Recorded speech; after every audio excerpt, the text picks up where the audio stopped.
Hello friends, வணக்கம். இன்றைக்கி நம்ம சத்து மாவு உருண்டை எப்படி பண்ணுறதுன்னு பார்க்கலாம்.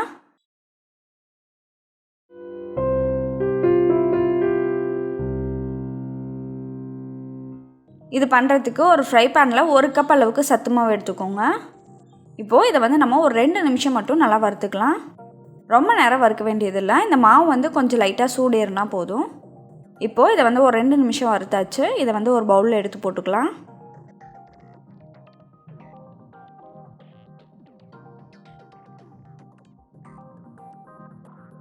அடுத்ததாக இது கூடவே 1/2 கப் அளவுக்கு வெல்லத்தை பவுடர் பண்ணி சேர்த்துக்கோங்க. இதை இந்த மாதிரி நல்லா கலந்து விட்டுக்கோங்க. அடுத்ததாக அதே ஃப்ரை பேன்லேயே 1/4 கப் அளவுக்கு நெய் எடுத்து அதை நல்லா ஹீட் பண்ணிக்கலாம். நெய் நல்லா சூடேறின பிறகு இதை நம்ம சத்து மாவில் போட்டு கலந்து விட்டுறலாம். நெய்யை கொஞ்சம் கொஞ்சமாக சேர்த்து நல்லா கலந்து விடுங்க. ஒரே அடியாக எல்லாத்தையும் சேர்த்துற வேண்டாம்.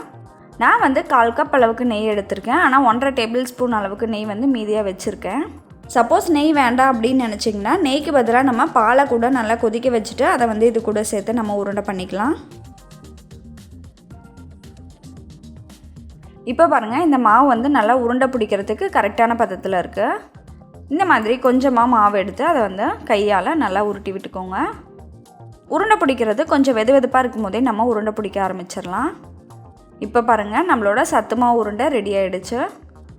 நான் சத்து மாவுலேயே நட்ஸ் நிறைய சேர்த்துருக்கிறதுனால நான் தனியாக எதுவும் முந்திரி திராட்சை எதுவும் சேர்க்கலை. சப்போஸ் உங்களுக்கு தேவைப்பட்டால் முந்திரி திராட்சையை நெய்யில் வறுத்து இது கூடவே சேர்த்து உருண்டை பிடிச்சிக்கோங்க. இப்போ பாருங்கள், நல்ல சுவையான சத்து மாவு உருண்டை ரெடி ஆகிடுச்சு. இதை கண்டிப்பாக நீங்களும் உங்கள் வீட்டில் ட்ரை பண்ணி பார்த்துட்டு உங்களோட ஃபீட்பேக்கை கமெண்ட்டில் சொல்லுங்கள். நன்றி.